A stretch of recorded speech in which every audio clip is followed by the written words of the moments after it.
কেটে যাবে, শুধু কেটে গেলে চলবে না, আল্লাহর কাছে পৌঁছতেই হবে, বাঁচার কোনো সুযোগ নাই, থাকার কোনো সুযোগ নাই।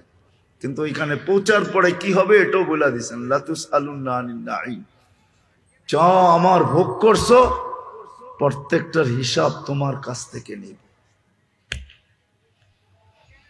এই জন্য বলে দিছেন, লা ইয়াজাল কদমা আবদিন হাত্তা ইয়াসআলা আন আরবাইন, 4 প্রশ্নের উত্তর ব্যতীত তোমার পাও হেলাইতে দিব না। আর এটা সত্য, কোরআন বলতেছে যালিকাল ইয়াউমুল হক, ওই দিন সত্য,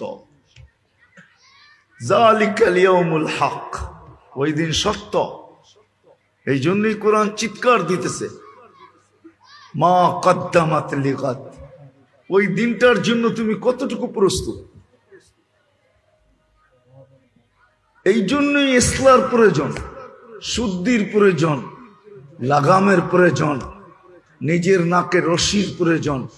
এই জন্যই বুঝানো দরকার, এই জন্যই শরীয়ত আমাদেরকে বুঝাইতেছেন, আলেম ওলামা বুঝাইতেছেন, আল্লাহ রসুল বুঝাইতেছেন, ১৬ লক্ষ নবী আইসা বুঝাইছেন, সর্বশেষ দুজাহানের সর্দার আইসা বুঝাইছেন, দুজাহানের বাদশাহ আইসা বুঝাইছেন, সৃষ্টির সর্দার আইসা বুঝাইছেন, সৃষ্টির বাদশাহ আইসা আমাদেরকে বুঝাইছেন, মুহাম্মদুর রাসূলুল্লাহ সাল্লাল্লাহু আলাইহি ওয়াসাল্লাম দুজাহানের সর্দার, দুজাহানের রাজা, উনি পর্যন্ত আমাদেরকে বুঝাইছেন।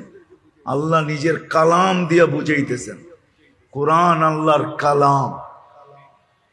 এই জন্যই তো এটা মহাব্বতে চুমা দিলেও সওয়াব পায়, মহাব্বতে ধরলেও সওয়াব পাওয়া যায়।